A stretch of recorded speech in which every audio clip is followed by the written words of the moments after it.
जागतिक दिव्यांग दिनानिमित्त माजी आमदार मनोहर शेठ भोईर आपल्या आमदारकीची सर्व पेन्शन म्हणजेच 6 लाख रुपये दरवर्षी दिव्यांगांच्या मदतीसाठी सुपूर्द करणार।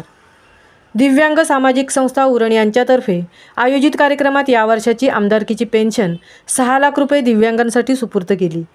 मंगळवार दिनांक 3 डिसेंबर 2024 रोजी जागतिक दिव्यांग दिनानिमित्त JNPT मल्टीपर्पज हॉल येथे दिव्यांग सामाजिक संस्था उरण यांच्यातर्फे कार्यक्रमाचे आयोजन करण्यात आले होते। सदर कार्यक्रमाचे उद्घाटन माजी आमदार श्री मनोहर शेठ भोईर यांच्या हस्ते करण्यात आले। यावेळी माजी आमदार श्री मनोहर शेठ भोईर यांनी आपली आमदारकीची प्रत्येक वर्षाला मिळणारी 6 लाख रुपये पेन्शन दिव्यांगांसाठी मदत म्हणून सुपूर्द केली आहे। आतापर्यंत त्यांनी दिव्यांग बांधवांसाठी 1,20,00,000 रुपयांची मदत केली आहे व याही वर्षी 6 लाख रुपये आपली सर्व आमदार पेन्शन त्यांनी दिव्यांग बांधवांच्या मदतीसाठी सुपूर्द केली।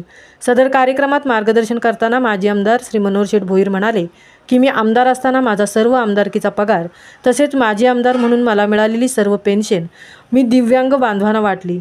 तसेच याही पुढे मी दरवर्षी जागतिक दिव्यांग दिनी या दिव्यांग बांधवांना 6 लाख रुपये देऊन त्यांना सहकार्य करण्याचा प्रयत्न करीत राहीन, कारण मी माझ्या आयुष्यामध्ये राजकारणापेक्षा समाजकारण जास्त केलेले आहे आणि ते मी याही पुढे चालूच ठेवीन, असे त्यांनी आवर्जून सांगितले।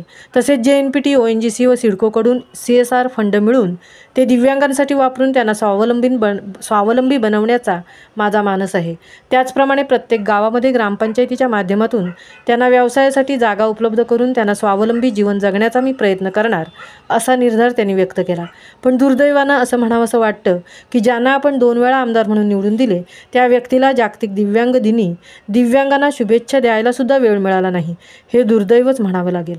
यावेळी दिव्यांग बांधवांना विविध क्षेत्रातील मान्यवरांच्या हस्ते जीवनावश्यक वस्तू व भेटवस्तू देऊन गौरवण्यात आले। महामुंबईसह मिलिंद खारपाटील, उरण।